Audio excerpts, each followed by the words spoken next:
అందరికీ భాగవతం ప్లస్ స్వాగతం. మనం 13వ అధ్యాయంలో ఉన్నాం.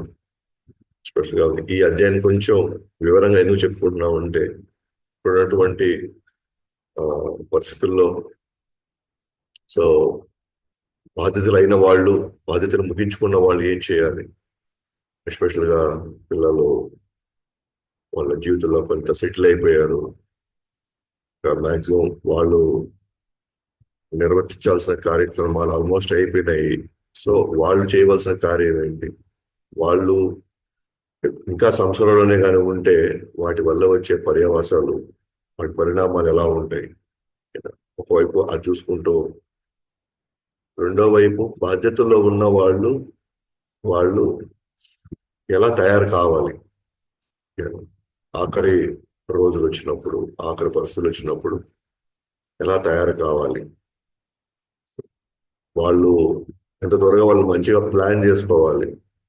మన మనకు ఆ వయసు వచ్చినప్పుడు లేదా ఆ బాధ్యతలు నిర్వర్తించిన అయిపోయిన తర్వాత మనం ఏం చేయాలనే విషయాలు మనకి ఇక్కడ బాగా క్లియర్ గా కనబడుతుంది అనమాట ఈ అధ్యాయంలో.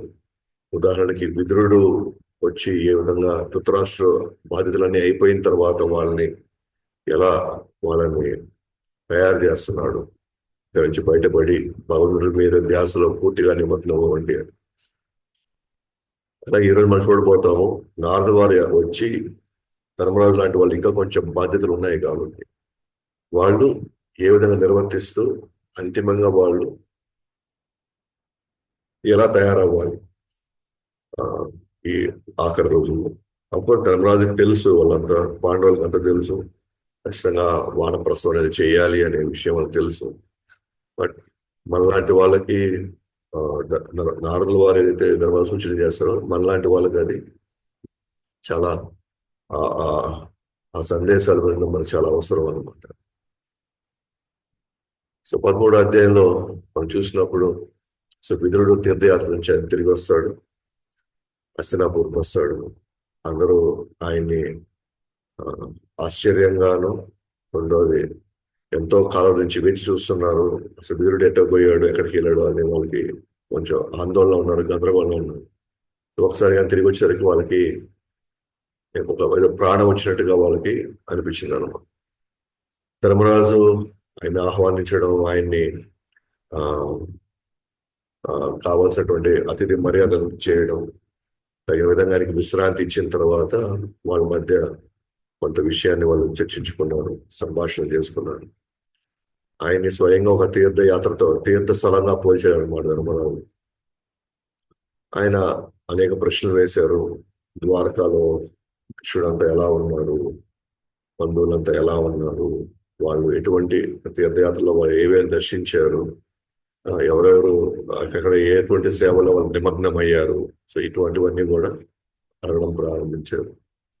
అయితే విదురుడు వచ్చిన ఉద్దేశం ముఖ్యంగా వీటి గురించి కాదు. ఎందుకు ఆ మాట అంటే ద్వారకాలో అప్పటికే కృష్ణుడు వెళ్ళిపోయాడు, లీలన్నీ ముగించుకొని వెళ్ళిపోయాడు. కానీ ఆ విషయం మాత్రం చెప్పకుండా మిగతా అవన్నీ చెప్పాడు అనమాట. ఎందుకంటే చెడ చెడ సందేశం లేదా చెడు వార్త ఇచ్చి మళ్ళీ వాళ్ళని ఇబ్బంది పెట్టి బాధపడటం ఎందుకని, వచ్చిన ఉద్దేశం ధృతరాష్ట్రుని ఇంటి నుంచి మనం బయటికి పంపించాలి, వచ్చిన ఉద్దేశం అది కాబట్టి. సో ముఖ్యంగా ఆ విషయాల మీద ఆయన ఫోకస్ చేస్తాడు. అండ్ ఎప్పుడైతే విదురుడు కూడా రాజ్యం వదిలినప్పుడు కూడా దుర్యోధనుడు ఆయన్ని అవమానించిన తీరుతో, వాస్తవానికి ఆయన తిరిగి రావాల్సిన అవసరం లేదు, ఎవరు ఎట్లా పోతే మనకి ఎందుకు, ఎవరి జీవితాలు వాళ్ళవి అని అనుకోకుండా తాను తన అన్న మీద ఉన్న దయతో, అంటే నిజంగా విదురుడు భక్తుడు కాబట్టి చూసి చూసి తన ఆయన్ని ఎంత అవమానించినా సరే చూసి చూసి ఇంకొక ప్రాణాన్ని నిలబెట్టుకోవాలి లేదా ఇంకొక ప్రాణానికి దగ్గర చేయాలనే భావంలో ఉన్నాడు కాబట్టి అర్థం చేసుకోవచ్చు మనం ఆయన ఏ స్థాయి భక్తుడు. అవమానం జరిగిన వాళ్ళకు కూడా, జరిగినప్పటికీ కూడా వాళ్ళకి మళ్ళీ వాళ్ళకి తగిన విధంగా వాళ్ళని కాపాడుతున్నాడు అనమాట. తృణాదపి సునీచేన తరోరివా సహిష్ణున అమానిన మానవేన కీర్తనీయ సదాహరి. సో మన అవమానించిన వాళ్ళు కూడా మనం గౌరవించేటువంటి స్థితికి వెళ్ళినప్పుడు మాత్రమే మన హరిని సదా కీర్తించగలం అన్నమాట. సో అటువంటి పరిస్థితుల్లో సో విదురుడు తనకు జరిగిన అవమానాన్ని తాను దాన్ని పెద్దగా తీసుకోవడం అనమాట. ఎందుకంటే అతను అవమానం కింద అతను మరి అనుకోవట్లేదు, అది కృష్ణుడి యొక్క దయగా తెలుసుకున్నాడు. కృష్ణుడు ఇప్పటికైనా సరే నన్ను ఈ సంసారం నుంచి, ఈ బాధ నుంచి నన్ను బయటపడేస్తున్నాడు అని. ఎందుకంటే ఆ విదురుడు చాలా జ్ఞానవంతుడు అన్నమాట. నాకు తెలుసు తాను కృష్ణుడిని పొందడమే పరమావధి, అంతకు మించి ఇంకేం లేదు అన్నప్పుడు తనకి అది పూర్తిగా అర్థమైన వాడు ఏం చేస్తున్నాడు, తనకి సంసారం భారంలా కనిపిస్తా ఉంది. అందుకే అది త్వరగా దాని నుంచి నేను విముక్తి పొందడానికి భగవంతుడు ఆ దుర్యోధనుడిని ఒక పనిముట్టుగా నన్ను వాడుకున్నాడు. అంతేగాని దుర్యోధనుడు పాపం, దుర్యోధనుడు ఏం పెద్ద నన్ను ఏం అవమానించలేదు, నన్ను ఏం కష్టపెట్టలేదు. నిజంగా చెప్పాలంటే దుర్యోధనుడి యొక్క మాటలు నన్ను బయటపడేయడానికి, ఇక్కడి నుంచి ఇంకా కొనసాగకుండా ఉండడానికి నాకు అది ఉపయోగపడ్డాయి అనే ప్రయోజనం ఉంటుంది. సో మనం కూడా కృష్ణుడు పొందడం పరమావధి అని కానీ మనం కానీ అనుకుంటే మాత్రం మనకి సంసారం భారంలాగా అనిపిస్తుంది. లేదా మనకి ఆ ఉద్దేశం తెలియదు అనుకోండి, మానవ జన్మకు ఉద్దేశం కృష్ణుని తెలుసుకోవాలి, కృష్ణుని చెప్పిన ఉద్దేశం తెలియనప్పుడు అప్పుడు మనకి కృష్ణుని చేరుకోండి, కృష్ణుడిని మనం అందుకోవాలి, అంతిమంగా ఆయన చేరుకోవాలి అని కానీ మనకి తెలియకపోతే మాత్రం ఇప్పుడు కృష్ణ భక్తి మనకి భారం అనిపిస్తుంది. అప్పుడు సంసారం మనకి బాగా అనిపిస్తుంది, కృష్ణ భక్తి మనకి భారం అనిపిస్తుంది. ఎవరైతే మానవ జన్మలో మనకు వచ్చిన ఉద్దేశం కారణం కృష్ణుని చేరుకోవాలని అది బాగా అర్థమవుతుందో వాళ్ళకి సంసారం భారం అవుతుంది. అజ్ఞానంలో ఉన్న వాళ్ళకి ఏమో కృష్ణ భక్తి భారం అనిపిస్తుంది, జ్ఞానంలో ఉన్న వాళ్ళకి మాత్రం సంసారంలో భారం అనిపిస్తుంది. కాబట్టి ఇక్కడ విదురుడు సో ఉద్దేశం తెలుసు కాబట్టి సంసారం భారం అనుకున్నాడు. ఇప్పటికైనా సరే దుర్యోధను నాకు మేలు చేయడం అనుకున్నాడు దుర్యోధనుడు. ఎట్లా అయితే నారద వారు కూడా తల్లి చనిపోవడాన్ని ఆయన భగవంతుడి మేలు చేయడం అనుకుంటున్నాడు. ఎందుకంటే ఆయనకి భక్తి వేదాంతుల యొక్క ఆశీర్వాదం వల్ల ఆయన కృష్ణుడు మానవ జన్మ కృష్ణుడు కోసం అనే ఉద్దేశం తనకు అర్థమైంది కాబట్టి తనకి సంసారం నుంచి విడుదలవుతాడు అనే దానికి ఆయనకి చాలా సంతోషంగా ఉంది. అందువల్ల ఇక్కడ కానీ సాధారణ జనులంతా మనలాంటి వాళ్ళం, మనం ఏదైనా కోల్పోతే మనం నిజంగానే మనకి చాలా దుఃఖంగా ఉండదు. ఎందుకంటే మనం విలువైన పోగొట్టుకున్నామేమో అనే భావంలో మనం ఉన్నాం. కానీ మనం అనుకోవట్లేదు నన్ను భారం నుంచి నన్ను తప్పించాడు అనే భావన మనకు అనిపించట్లేదు. ఒకసారి ఆస్తులు పోతుంటాయి, సో ఒకసారి మనకి బాగా ఇష్టమైన వాళ్ళు దూరం అవుతుంటారు. సో ఇవన్నీ జరిగినప్పుడు మనకేమనిపిస్తుందంటే భగవంతుడు నాకు ఎందుకు అన్యాయం చేశాడు అనుకుంటాం. కానీ నిజమైనటువంటి జ్ఞానవంతులు వాళ్ళు వెళ్ళిపోయినప్పుడు బాధ ఉంటుంది, కానీ ఇప్పటికే నన్ను బయటపడేశాడు, ఇంకా కృష్ణుడి గురించి నేను ఆలోచించే అవకాశం నాకు ఇచ్చాడని ఆ భావనలో వాళ్ళకు ఓదార్పు దొరకడం, వాళ్ళు కొంత త్వరగా ఆ స్థితి నుంచి వాళ్ళు బయటకు వచ్చి వాళ్ళు కృష్ణుడి మీద ఫోకస్ చేస్తారు అనమాట. సో ఆ విధంగా మనం కానీ గమనించుకున్నప్పుడు విదురుడు చాలా కఠినంగా వ్యవహరించాడు అనమాట ఎవరి పట్ల, ధృతరాష్ట్రుడి పట్ల.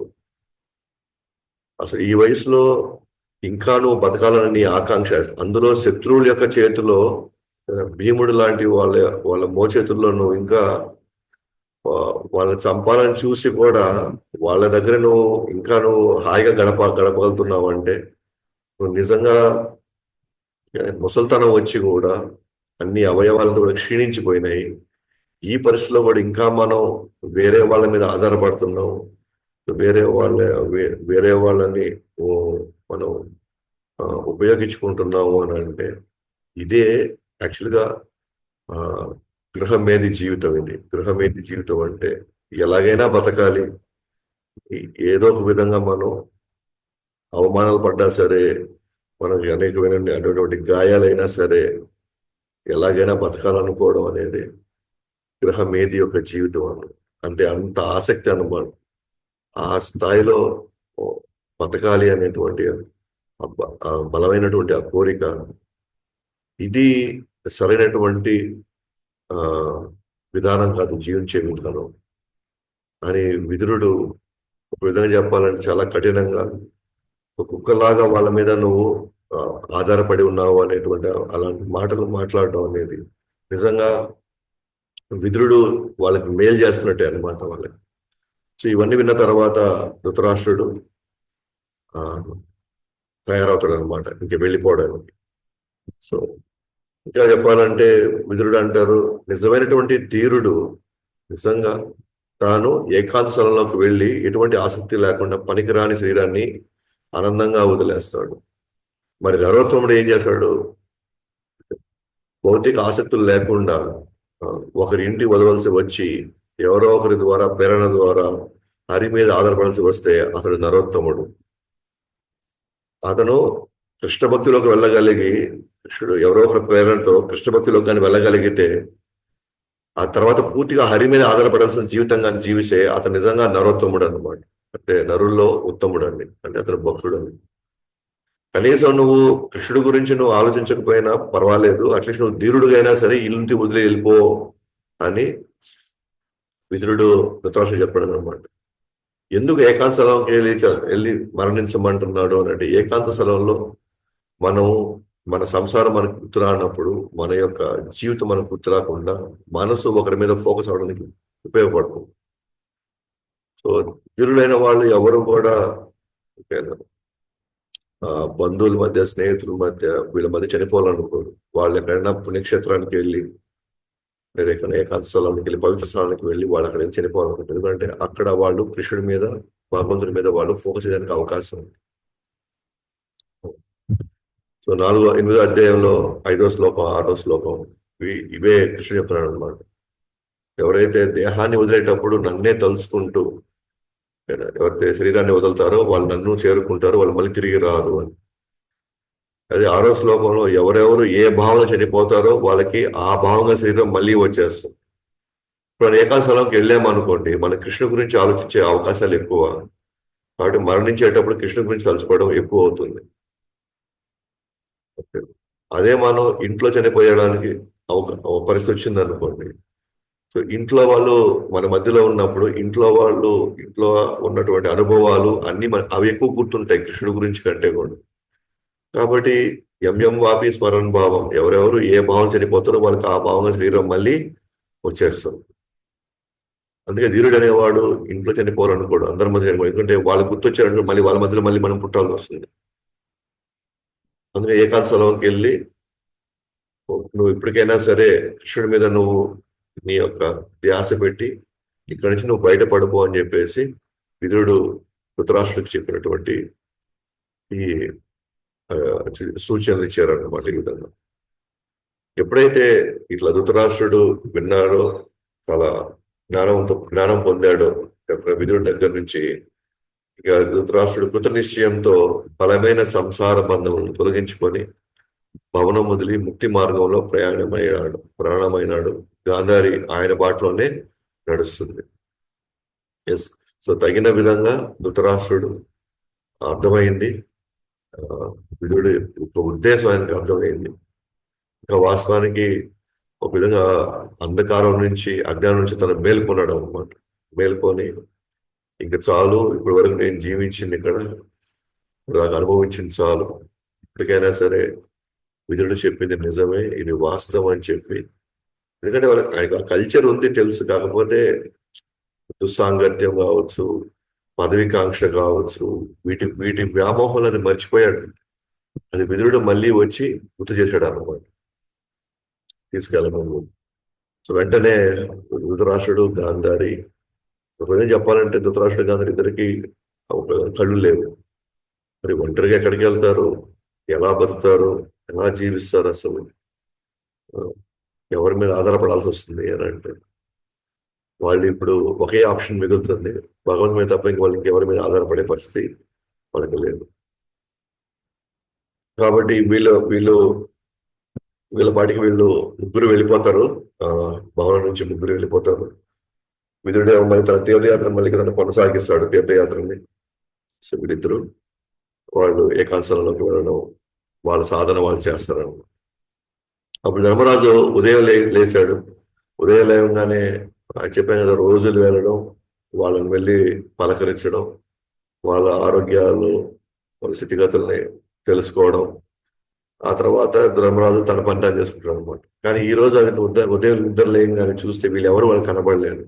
విదురుడు కనబడలేదు, ధృతరాష్ట్రుడు, గాంధారి ముగ్గురు కనబడలేదు అని చూడంగానే కొద్దిగా ఆందోళన చెందాడు అనమాట. వీళ్ళు కనబడిపోయేసరికి అక్కడే ఆయన సెక్రటరీ, ధృతరాష్ట్రుడు సెక్రటరీ సంజయుడు కూడా అక్కడ ధృతరాష్ట్రుడితో పాటు ఉంటాడు. ఈవెన్ సంజయుడు కూడా చెప్పలేదు అనమాట, ఇట్లా వెళ్తున్నామని కూడా. సో సంజయుడు వెళ్ళి ధర్మరాజు సంజయుని అడిగాడు అనమాట, ఎక్కడికి పోయారు, మీకు ఏమైనా చెప్పారా, ఉదయం నుంచి వీళ్ళు కనబడట్లేదే అని చెప్పి కొంచెం ఆందోళనలో ఉన్నాడు అనమాట. ఆందోళన ఉన్నాడు. ఇప్పుడు సంజయుడు తన దుఃఖస్థితిలో తను కూడా దుఃఖంలో ఉన్నాడు, ఎటు పోయారు అని, ఏమయ్యారు అని తనకు ఒక మాట కూడా చెప్పలేదే. సంజయుడు ఎప్పుడు ధృతరాష్ట్రుడు వదిలిపోయింది, ఎందుకంటే ఒక విధంగా ఒక మంత్రిగా, ఒక స్నేహితుడిగా, ఒక సహచరుడుగా, లేకపోతే ఒక సేవకుడుగా, తనకి సేవకుడుగా అన్ని రకాల బాధ్యతలు నిర్వర్తించాడు అనమాట. కానీ కనీసం సంజయుడికి కూడా చెప్పలేదే అని, తను ఇంతకాలం నేను వాళ్ళ కోసం నేను వేచి చూశాను, వాళ్ళ కోసం ఎంతో నేను చేశాను, కనీసం నాకు ఒక మాట కూడా చెప్పలేదే అని తనకి చాలా బాధ వేసింది అనమాట. సో నాకు తెలియదు అంటున్నాడు, నేను మహాత్ములచే మోసగించబడ్డాను. మహాత్ములచే నేను మోసగించబడ్డాను అంటే, మహాత్ములు ఓకే, వాళ్ళు ఎవరితోనూ ఎటువంటి ఆసక్తి పెంచుకోరు, ఎవరి మీద పెట్టుకోరు, ఎవరి మీద వాళ్ళు ఆధారపడరు, అండ్ వాళ్ళు చేయదలుచుకున్న పనులు ఎవరికి చెప్పకుండానే చేస్తారు, ఎవరికి తెలపకుండానే వాళ్ళు చేస్తారు అన్నమాట. కాబట్టి ఇక్కడ మహాత్ములు ఎవరు అని అంటే, ఇట్లా ఒక విధంగా విదురుడు ద్వారా ఇప్పుడు ధృతరాష్ట్రుడు.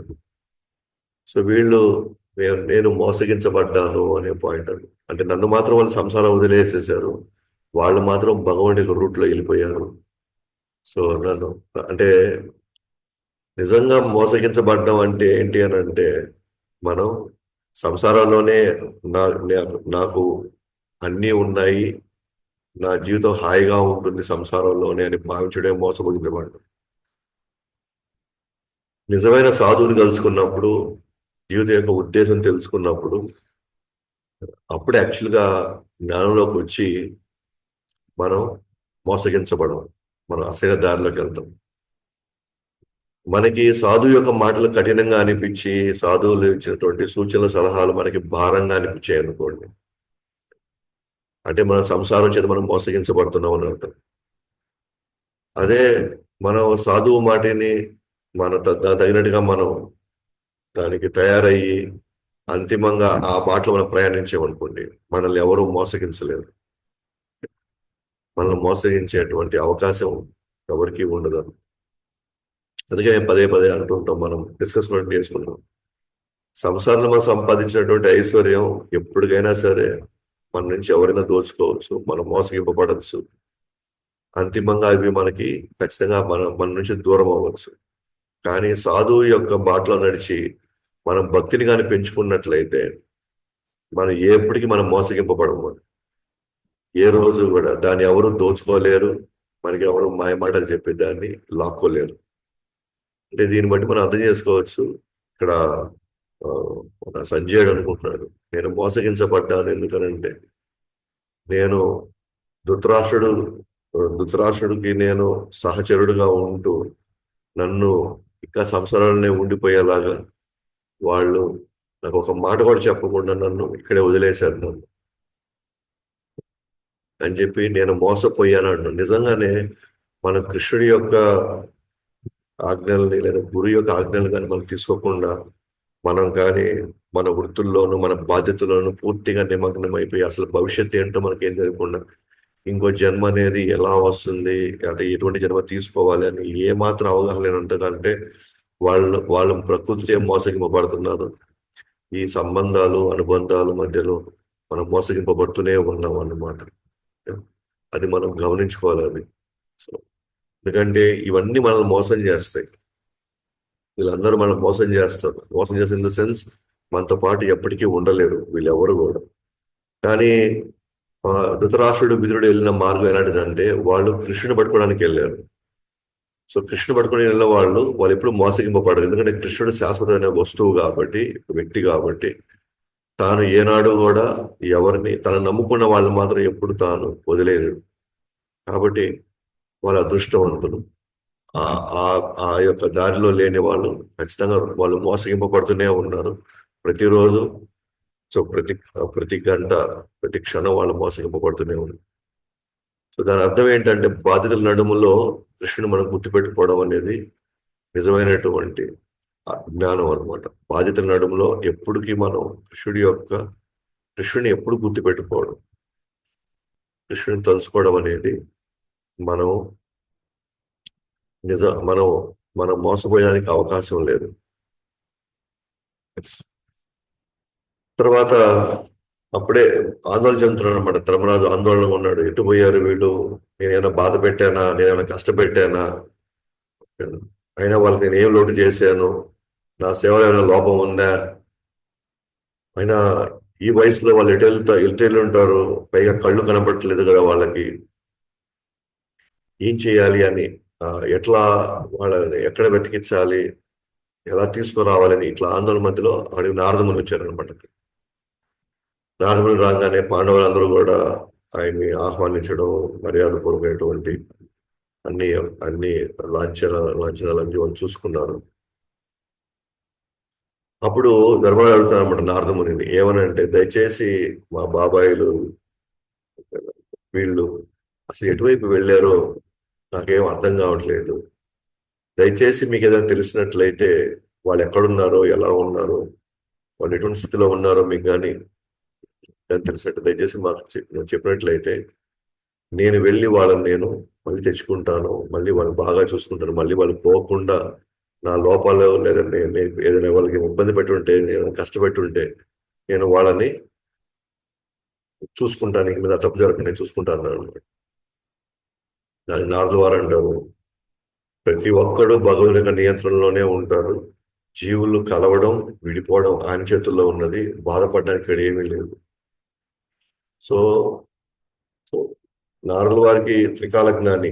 ఆయన ఎవరు, ఎక్కడ, ఏ పరిస్థితులు ఉన్నారో ఆయన ఖచ్చితంగా చెప్పగలుగుతాడు. బట్ ధృతరాష్ట్రుడు వాళ్ళ గురించి చెప్పే ముందర బలమైనటువంటి జ్ఞానాన్ని ధర్మరాజు పొందుతాడు. ఎందుకంటే ధర్మరాజు ఏమన్నాడు, నా వల్లే అయిందేమో, నేనే ఎందుకంటే నా వల్లే వాళ్ళు ఇప్పుడు కష్టాల్లో ఉన్నారు, వాళ్ళ పుత్రులందరూ చనిపోవడానికి కారణం మేమే. కాబట్టి అట్లీస్ట్ నేను కొంత వాళ్ళకి నేను నా దగ్గర ఉండి వాళ్ళని సేవ చేస్తే కొంతమైనా సరే నాకు కొంచెం ప్రాయశ్చిత్తం చేసుకున్న వాడిని అవుతాను అన్న భావంలో తాను వాళ్ళ యొక్క ఆరోగ్యం గురించి, వాళ్ళ జీవితం గురించి ఆయన కొంచెం కొంచెం మదన పడుతున్నాడు. ఎందుకంటే నేను కదా చూసుకోవాలి, నేను కదా కారణం అని. కానీ ఇక్కడ ఏమంటున్నాడు నారదుల వారు ఆయనతో, ప్రతి ఒక్కరూ భగవానుడి యొక్క నియంత్రణలోనే ఉంటారు, ఆయన ఆజ్ఞ మేరకే ఏది జరుగుతూ ఉంటాయి. జీవులు ఎప్పుడు కలుసుకోవాలి, ఎప్పుడు విడిపోవాలి, ఇవన్నీ కూడా కర్మానుసారం భగవానుడి యొక్క ఆజ్ఞ మేరకు ఇవన్నీ కూడా ఉంటాయి. కాబట్టి ఆయన చేతుల్లో ఇదంతా కూడా. దయచేసి నీ వల్ల వాళ్ళు వెళ్ళిపోయారను, నీలో నీలో ఆ యొక్క లోపాలు లేదా నువ్వు ఏదైనా అమర్యాద పరిచయమను, వాళ్ళేం వెళ్ళిపోలేదు. ఇది భగవంతుడి యొక్క ఇచ్ఛ, భగవంతుడి యొక్క ఆజ్ఞ మేరకు కలవడం జరుగుతూ ఉంటుంది. ఆవుని పలుపు తాడుతో కట్టినట్లుగా మానవులు శాస్త్ర నిబంధనలు కట్టుబడి ఉండాలి. సో పలుపు తాడు ఎట్లయితే అంత పెద్ద ఆవులుగా ఎద్దును కానీ జస్ట్ పలుపు తాడుతో మనం దాన్ని కట్టేవేసి దాన్ని ఆపగలుగుతాము. అంటే ఆవు పొలుపు చేత నియంత్రించబడాలి. అట్లాగే మనిషి శాస్త్రం కట్టుబడాలి, నియమ నిబంధనలు. ఇప్పుడు నియమ నిబంధనల ప్రకారంగా బ్రహ్మచారి, గృహస్థ, వానప్రస్థ, సన్యాసి అంటే ఇప్పుడు నియమ నిబంధనల ప్రకారంగా ఈ వయసులో ఉన్న వాళ్ళు వానప్రస్థం చేయాలి.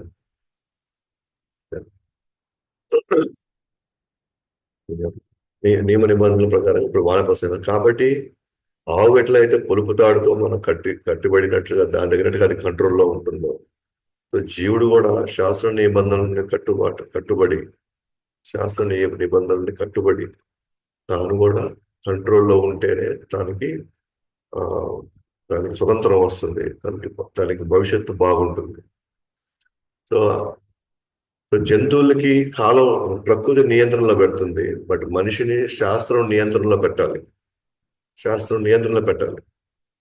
అంటే మన శాస్త్ర నియమ నిబంధనలు మనం కానీ పాటించకపోతే ఖచ్చితంగా మనం మళ్ళీ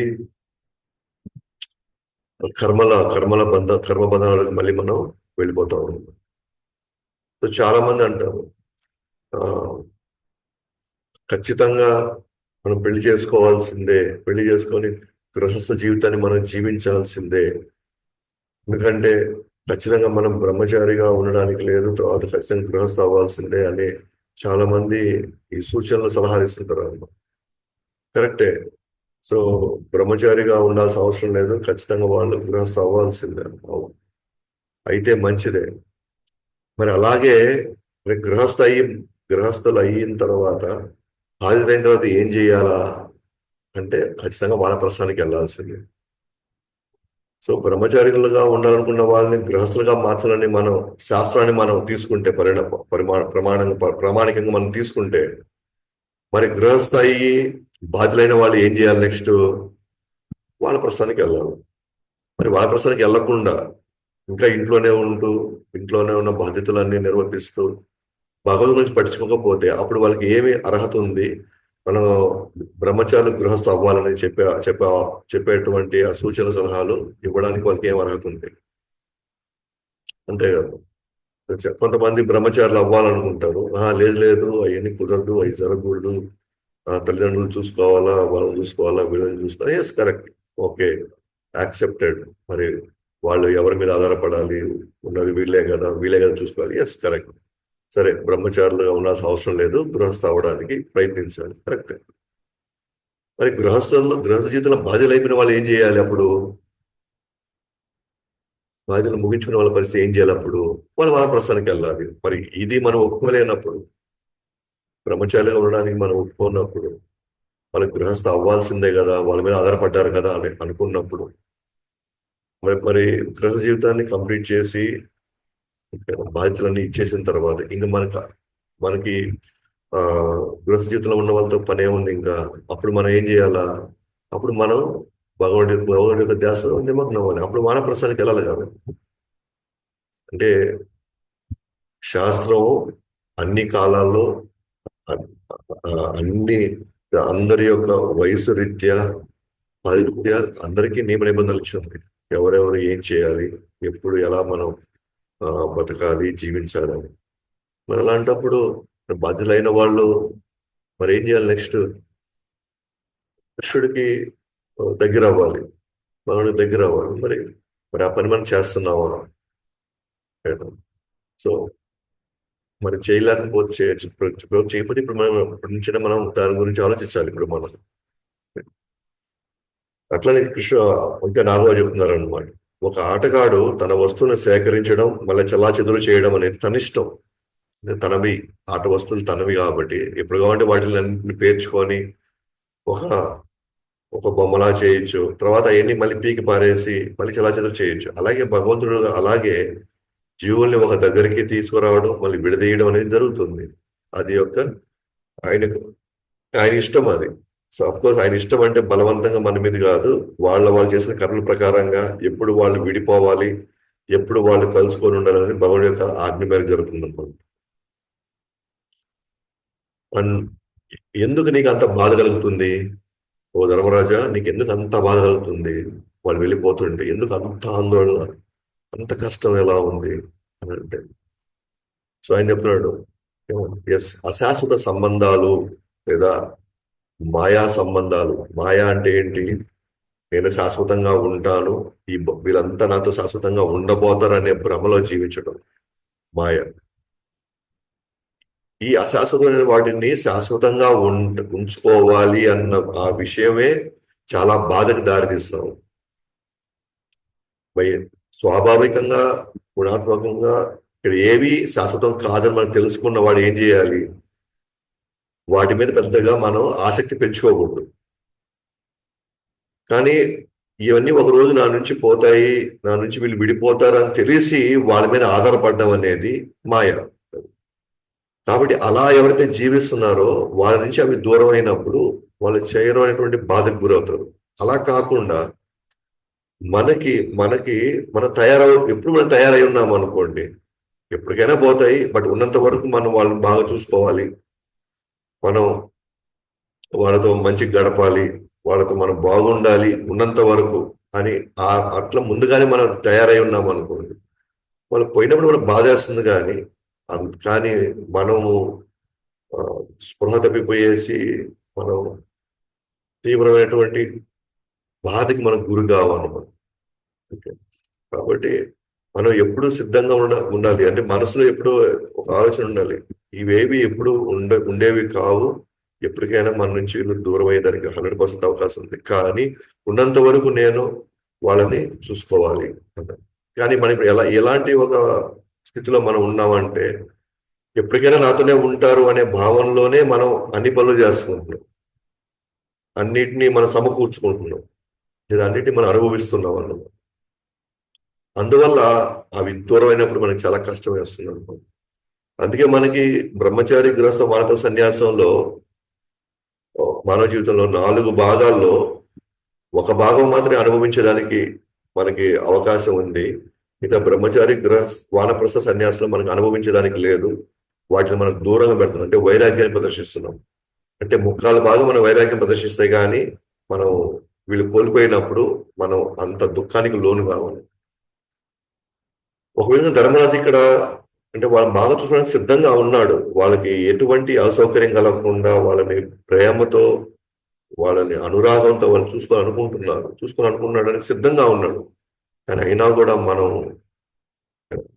అక్కడి నుంచి వెళ్ళిపోవాలి. మేబీ మన చుట్టూ ఉన్నటువంటి మన పిల్లలు లేకపోతే మన బంధువులు మన మన తోటి వారు నిజంగా మన ప్రేమతో చూసుకుంటూ ఉండొచ్చు మన ఇంట్లో ఉన్నప్పుడు.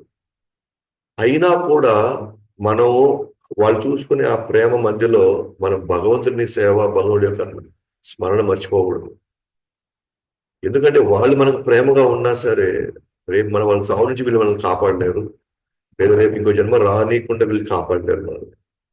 నిజంగా అట్లాంటి భార్య భర్త పిల్లలు ఉంటే అది నిజంగా అదృష్టమే. మనం ప్రేమగా చూసుకునేటువంటి ఆ ఇదిగాని ఉంటే మాత్రం.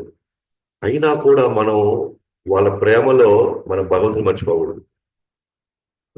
వాళ్ళు చూసే మనకి మంచిగా మర్యాదలు బాగా చేసే అయినా కూడా వద్దునైనా మీరు హ్యాపీగా ఉండండి, మాకు అవసరమైనప్పుడు మేము వస్తాము, మేము చూసుకుంటాము అని అలాంటి అలా మనం తయారై ఉండాలన్నమాట. మేము ఇప్పుడు ఇంకా మాకు ఉంది కొద్ది సమయమే మీకు కృష్ణుడి యొక్క ఆలోచనలో కృష్ణ సేవలు గడపాలనుకుంటున్నాము. తర్వాత మీ ప్రేమకు కృతజ్ఞతలు. మీరు మమ్మల్ని చూసుకుంటామని నిజంగా చాలా చాలా సంతోషం. అందుకంటే మాకు అదృష్టం ఇంకేం లేదు. అయినా కూడా మేము మా యొక్క ఈ జీవితం మాకు ఉంది కొంతకాలమే కాబట్టి మేము కృష్ణుడి సేవలో ఉంటాము అని వాళ్ళకి నచ్చజెప్పో ఇంకోటి చేసి మనం మిగతా బాధ్యతల్లో పెద్దగా వెళ్లకుండా వాళ్ళు ఎలాగైనా జీవించవచ్చు. వాళ్ళు తెలుసు వాళ్ళు ఎలా జీవించాలో, వాళ్ళు ఎలా పోరాడాలో. పరిస్థితులు ప్రతికూలం ఉన్నప్పుడు వాళ్ళు భగవానుడు కావాల్సినటువంటి అండదండలు ఇస్తాడు వాళ్ళకు కూడా.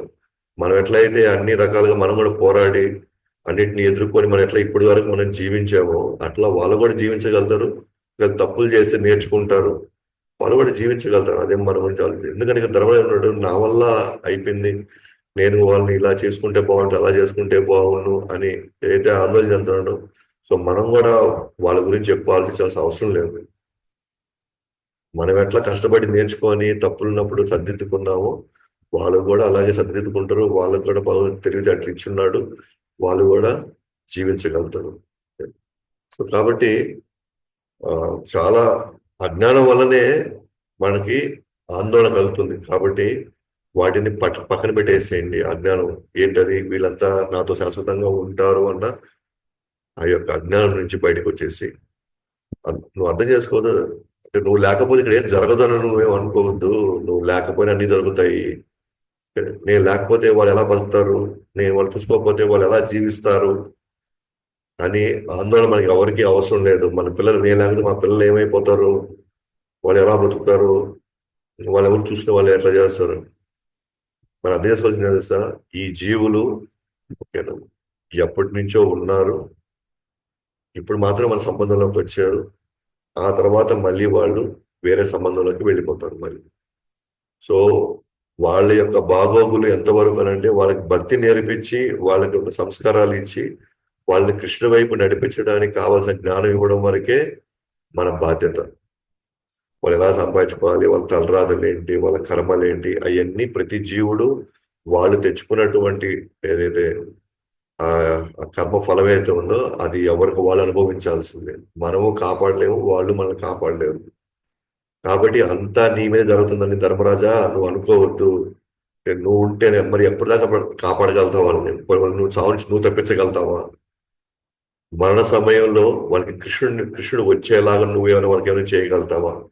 అంటే వాళ్ళ ముసలితనంలో ఉన్నటువంటి వాళ్ళకి పడే నొప్పులు నువ్వేమైనా తీసుకోగలుగుతావా? నువ్వు ఏమి చేయలేవు ఇక్కడ.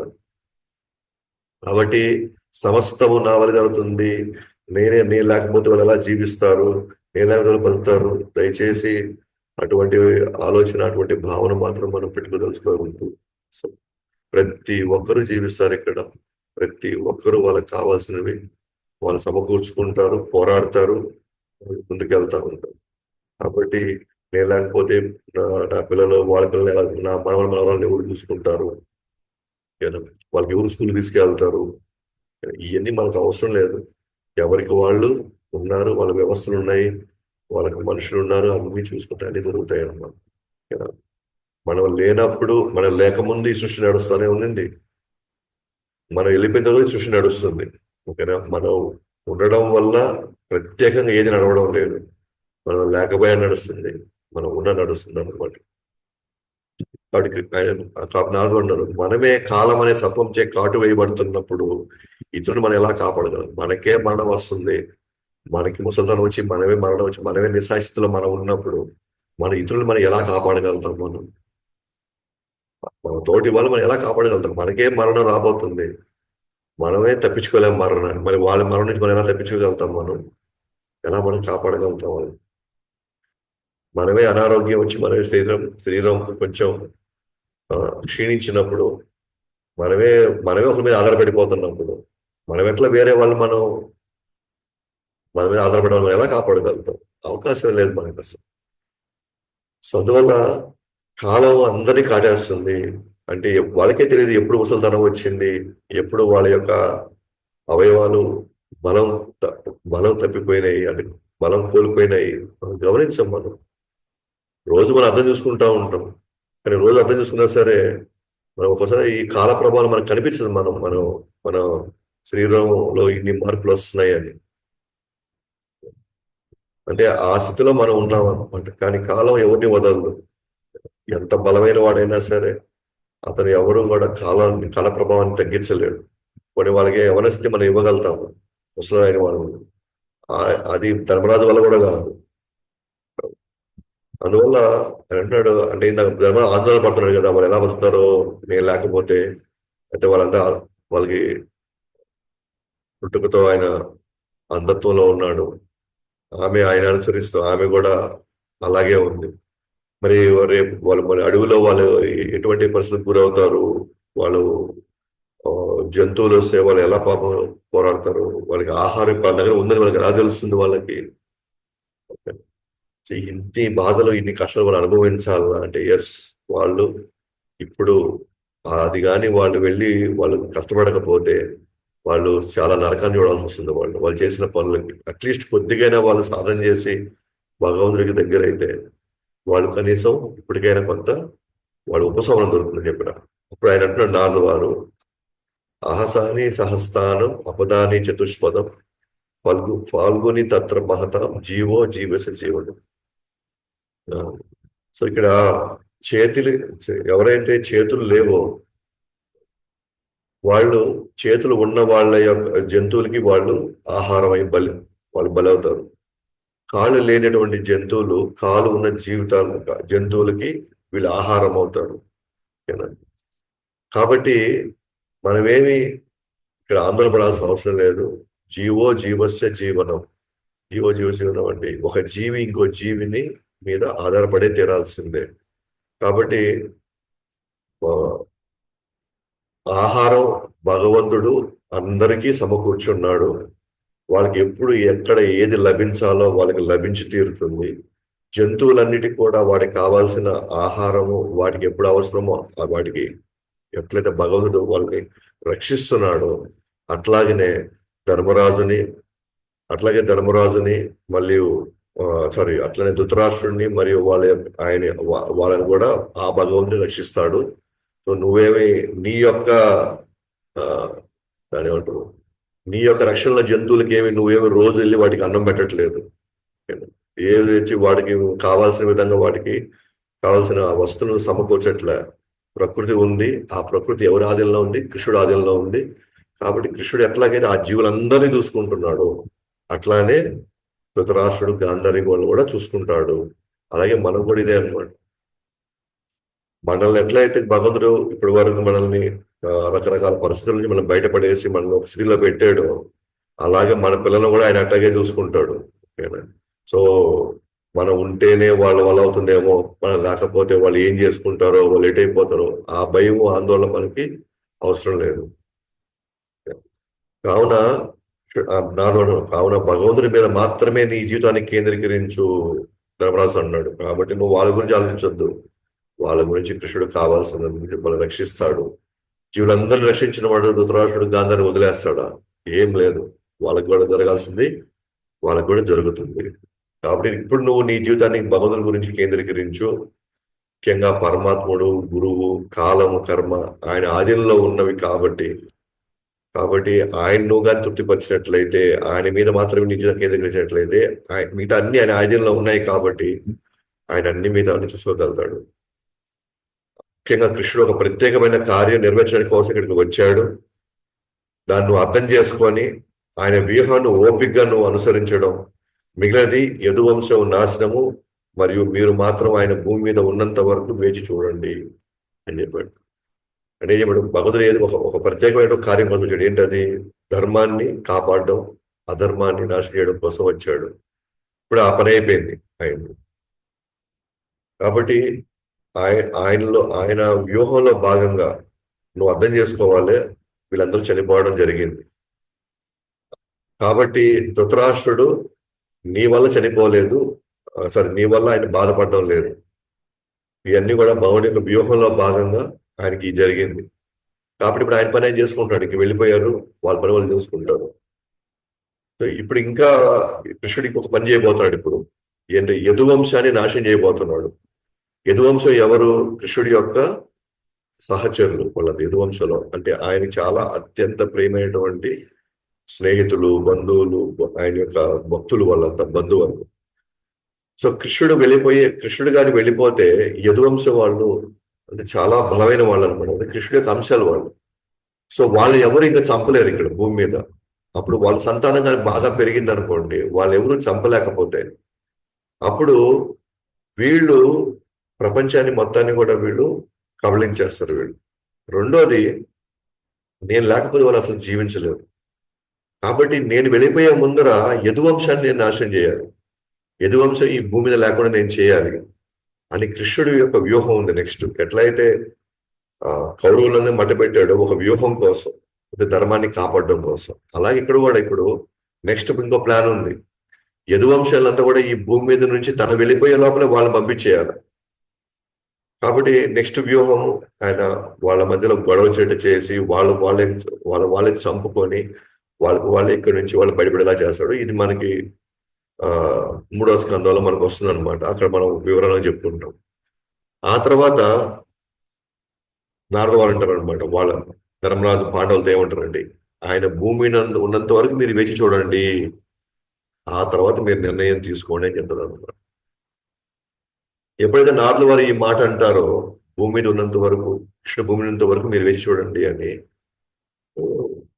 ధర్మరాజు కొద్దిగా ఎక్కడో ఒక డౌట్ వస్తుంది అనమాట. ఏంటనంటే భూమి మీద ఉన్నంత వరకు వేచి చూడండి అని అంటే ఆయన త్వరలో ఈ యొక్క తన లీల కావించి తాను ఈ సృష్టిని వదిలి వెళ్ళిపోబోతున్నాడా?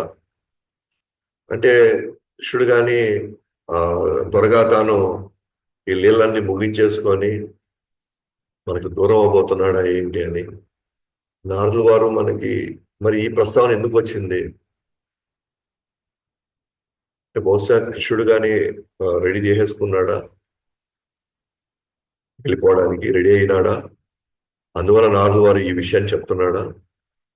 కొద్దిగా డౌట్ వచ్చింది. ఇంకో డౌట్ ఎందుకు వచ్చిందంటే, అరే అర్జునుడు పోయి 7 నెలలు అవుతా ఉంది, ఇంతవరకు అసలు రాలేదే. ద్వారకా వెళ్ళాడు అర్జునుడు. ఎందుకు వెళ్ళాడు అర్జునుడు ద్వారకాకి? అంత యుద్ధం అంతా అయిపోయింది, సమాప్తం అయిపోయింది, సరే కృష్ణుడితో కొంతకాలం గడుపుదామని ద్వారకాకి వెళ్ళాడు. అక్కడ తన బంధువర్గం, స్నేహితులతో తన కొంత టైం గడపాలనుకుంటున్నాడు.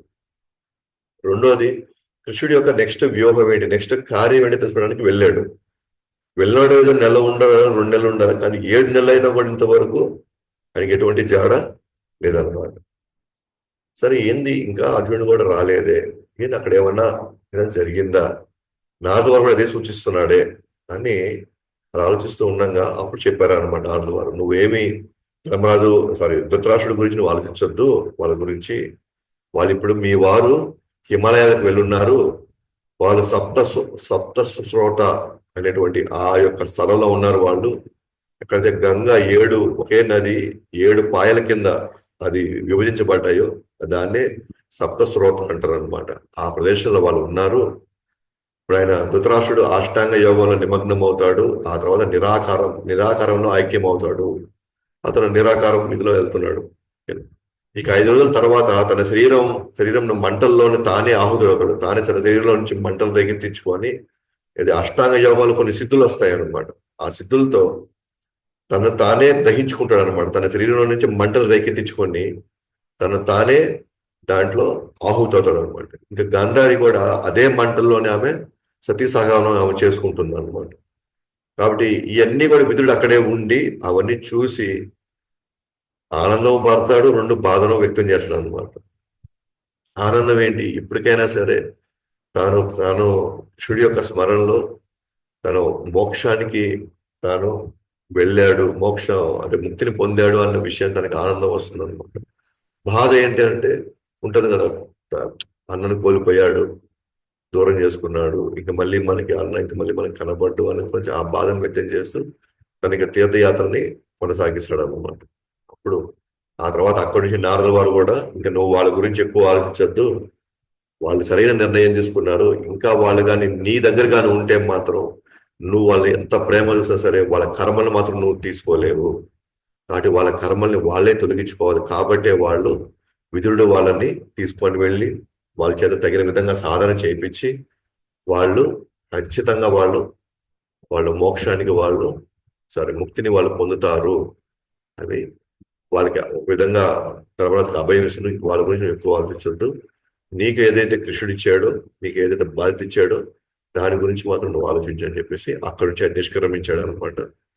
అప్పుడు ధర్మరాజు ఆందోళన నుంచి కొంచెం బయటకు వచ్చేసాడు. ఇక పర్లేదు, ఇంకా కృష్ణుడు చూసుకుంటారు వాళ్ళ గురించి, నేను ఎటువంటి నేను కారణం కాదు అన్న భావంతో అతను బయటకు వస్తాడు. ఇప్పుడు నెక్స్ట్ రేపు అధ్యాయంలో ఎలా వీళ్ళు రిటైర్ అవుతారు పాండవులు, వాళ్ళు ఎలా వాళ్ళ యొక్క రాజ్యాన్ని పశ్చిమ మహారాజుకి అప్పచెప్పి ఎలా వాళ్ళు కూడా వానప్రస్థాన్ని తీసుకుంటారు,